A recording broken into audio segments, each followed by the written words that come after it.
Hello, my name is Lucas. This is A Bit of Lit, and I'm here to talk about Cixin's the Supernova era, which came out in 2004 in China and was translated by Joel Martinson, who lives in Beijing, and translated The Dark Forest, the second of the Three-Body Problem trilogy, the third, of course, being the first being The Three-Body Problem, second, The Dark Forest, and the third being Death's End, which I've reviewed all three last year, praising them at the time. Now I look back and I have quite a few qualms with them. Very traditional, a little bit misogynist, and what do you know?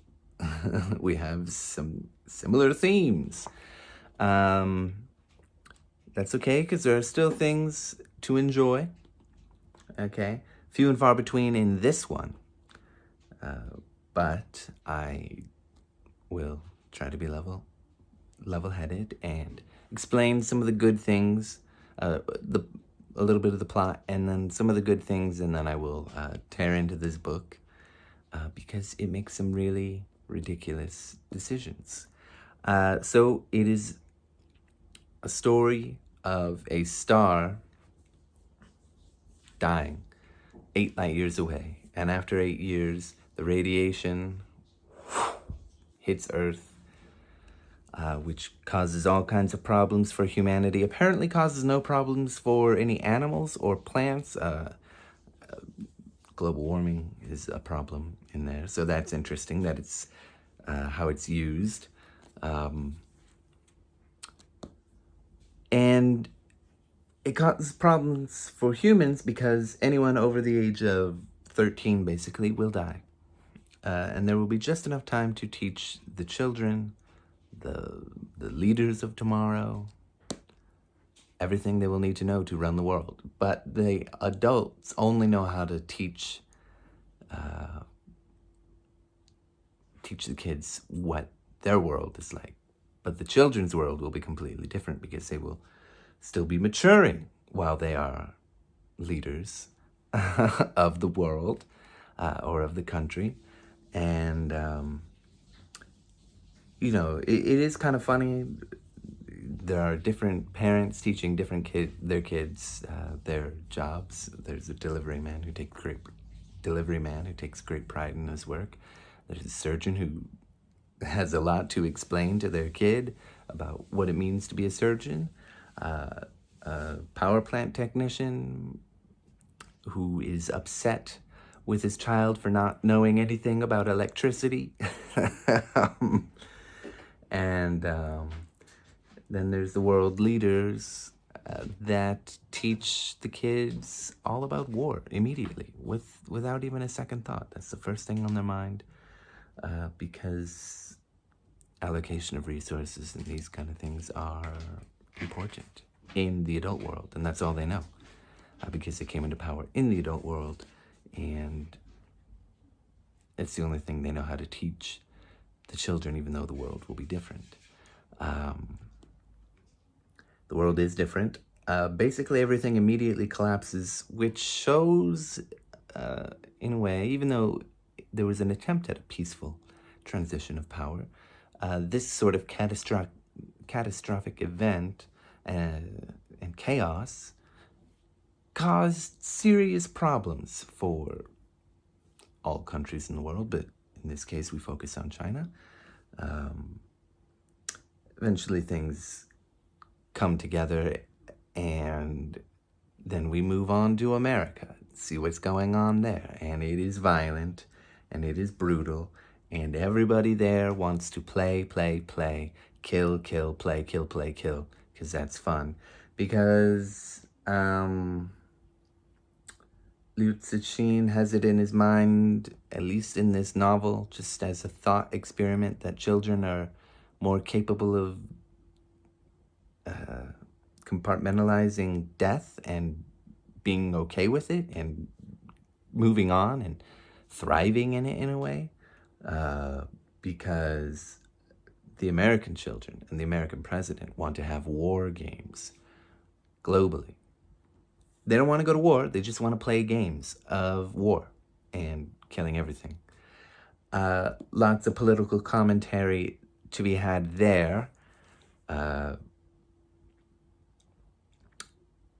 It's agreed upon that the war games will be held by everybody because the American leaders do this like reverse psychology to get everybody to join. Oh, I bet you actually do want to do the war games, and see, I told you. Nobody backs away. See, I told you. You all want to join the war games, so let's have them on Antarctica because Antarctica is melting, so we can actually be there and not die. So they have the war games. America cheats because their fancy technology means nothing in the hands of children. So they just nuke the crap out of Antarctica, and while everyone's there, there's brutal fights going on, and everyone's, oh yeah, we want to, let's have a battle over on Field 4, okay? How about that? Oh, well, let's do these rules and that.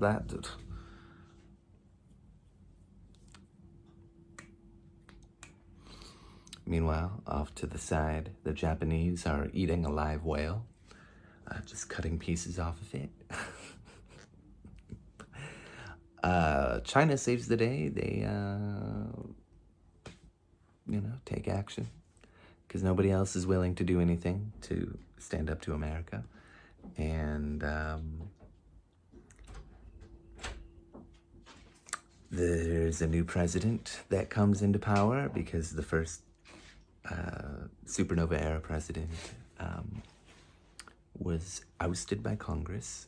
He was impeached and convicted for being dangerous. And the next president, who is a girl, also referred to as girl president, decides to just shoot her shot, let's say, and says, has a little piece of paper of America and China. Don't you think there's some sort of mystical connection between the two countries? Because they're almost the same shape. They have similar kinds of resources and rivers and landmarks and whatever. Isn't there? And like they almost mirror each other. Let's exchange. Wow. All Americans are going to live in China and all Chinese are going to live in America. And then there's a little bit more. But honestly, that's about it. The good parts of the book, it does seem to me, are that it has this sort of commentary about how we train the next generation to govern the world or learn about the world. With all this madness, we train them in violence, basically. Train them to sort of compartmentalize the violence. And oftentimes the kids are always saying, no, we don't have to do things like the adults. But they end up doing it. Just, I think there's a commentary there about the violence of humanity. And, the kids say, oh, we don't have to do things like the adults did because we're kids and the world is run by children now, so let's just have fun by doing the same thing that adults were doing 10 times harder. And yeah, I just think the way the world leaders teaching the kids immediately to be concerned with, don't go to war here, do this when you're in battle. You have to keep a strong mind about the battlefield here and this and that, and blah, blah, blah, blah, blah. And, of course, they're kids. And war is just a lot to handle for a child. No real understanding or concept of the horrors of it. Not so much for China, but many countries around the world send their... I'm thinking of my own, specifically. The uber-aggressive, belligerent state in this book America sending out their children to go to war into different countries. Yeah, I think that part is really interesting, that sort of commentary about the violence of humanity. And, you know, humanity has a fresh start with these kids, but they choose to double down, basically, to try and not be like the adults, but in fact be much, much worse, in the name of fun. And, you know, take that how you will, too. So that part, I think, is actually really cool and interesting and worth thinking about, and I appreciate the novel for that. It does feel like propaganda, extremely, extremely anti-American, pro-China. Like, come on, man, can't we all get along? Also, the psychotic Japanese, okay, there's some historical precedent for a lot of these things, but the women, the two girls that I counted, are sort of secondary characters, also referred to by their appearances, and, girl president. They're very secondary characters and are not, essentially not important. Which is, I guess, different from the three-body problem, wherein all the women characters cause all the major problems for the entire planet. So, there's that. I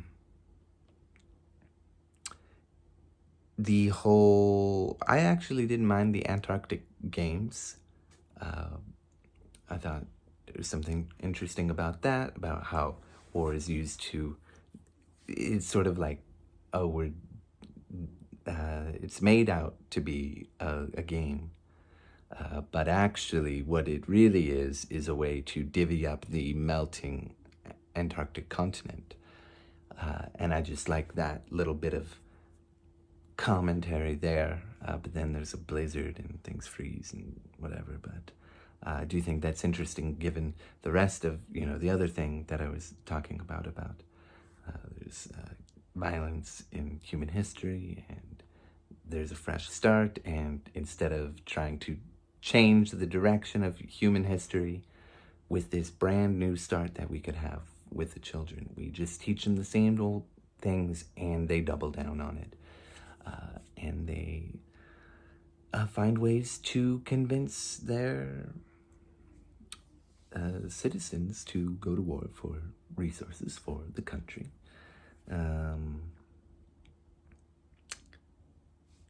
In these lies told. So that's how I'm taking that, to give myself some good things to pull from the book. And I think they are there. If you read it, let me know what you think. Yeah, don't understand why the animals aren't affected. Don't really understand why children are not more affected by radiation. I thought they were, maybe not. Maybe I'm wrong on that. Just a thought experiment kind of book, I suppose. And another thing, the whole let's trade. In what reality?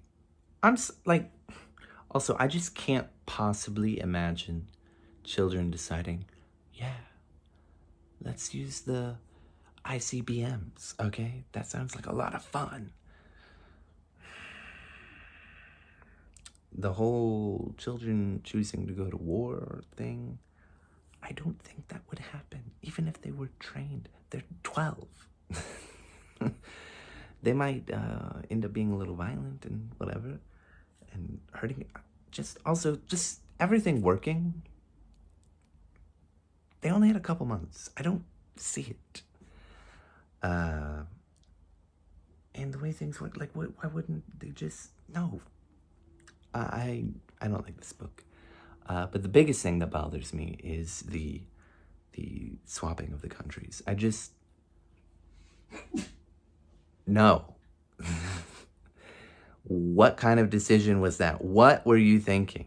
I mean, there's a little thing at the back, where he talks about with the impetus of this exigence of the book, and what his theme was about the rapidly changing China, and how confused people were, except the youngest generation. But I'm confused. Who would do that? That's not, that would not, no. It's not, no. There are a lot of things in this book I just have to let slide. But that one is just insulting, and it comes so late in the book, and I wanted to drop it, but there was only a few pages left. Don't read the book.